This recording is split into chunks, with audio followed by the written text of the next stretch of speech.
Okay, this is a response video to myself. I made a video last week, in case you haven't seen it, where I essentially talked about feeling kind of inadequate and like I was missing out on something and feeling like I wasn't really capable or deserving of like proper, strong, close, intimate friendships and relationships.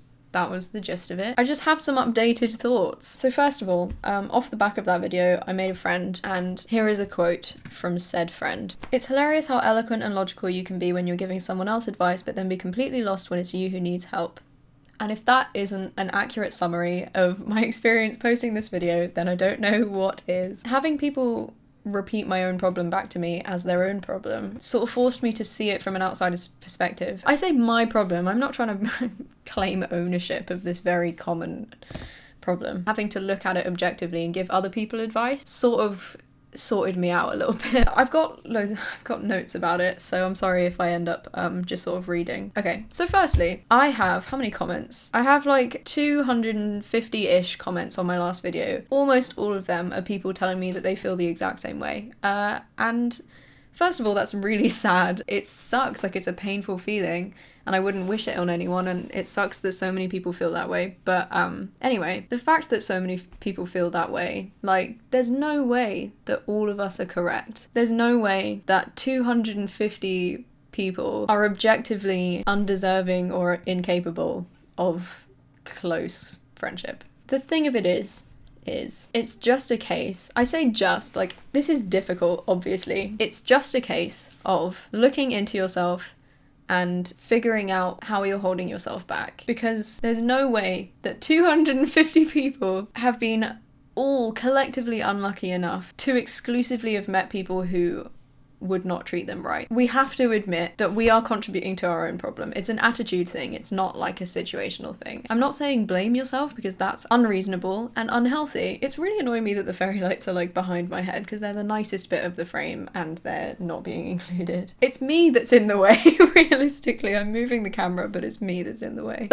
Oh my god, that's such a perfect metaphor for the situation. You're in your own way. Yeah, anyway, taking responsibility for your own sort of dysfunction, I guess, as is helpful and has helped me, because I know now that I just have like a bit of a fatalistic attitude towards myself. Like I notice a difference in myself and I immediately conclude that I am doomed to be different and inferior forever, when in fact it's just a case of making myself do things that I'm uncomfortable with and taking more risks. My biggest like thing that I am afraid to do is put myself out there and risk rejection. I'm so bad at it, but the more you do it, the less scary it becomes, because you're more practiced at it, and also you realize that the worst case scenario is really not that bad. Like if you ask someone to hang out, the absolute worst thing they could do is turn around and say, I don't want to hang out with you, I don't like you as a person. And that's, one, just so unlikely to happen. It's just not gonna happen.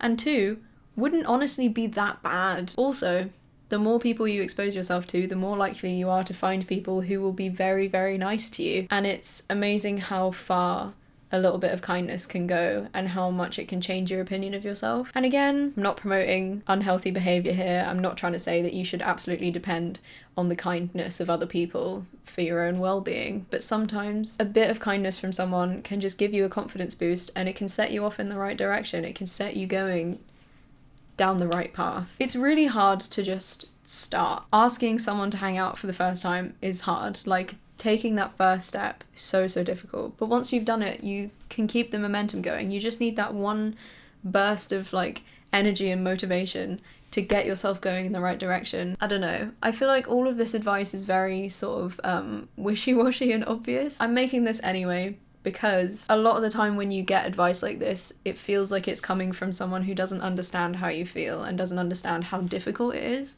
But I do, and you know I do, because I made the video about it. I'm sure this is going to be an unpopular thing to say, and people are going to not be happy that I've told them that it's up to them, but it really is. And take that from someone who has spent like forever feeling this way. Like, I've always felt crap and like no one wants to talk to me. I don't know, this is all, it's getting very jumbled in my head and I'm not explaining it very well. What I'm trying to say is, you're not doomed to feel this way about yourself forever. You can take it into your own hands and do something about it. It is just a case of looking at your own behavior and looking at your friendships and figuring out how you're holding yourself back and what you can do to correct yourself and put yourself on the right path, because it's so helpful to be able to nudge yourself and push yourself out of your comfortable, unhealthy way of thinking. I don't know. I hope this helped someone. Also, I know it's only been not even a week, and this isn't me trying to say that I'm cured and I'm like completely confident and cool now and I can like ask anyone to hang out whenever I want, but I do feel very prepared to push myself in that direction now. Yeah, I hope this helped someone, and I'll see you. Bye.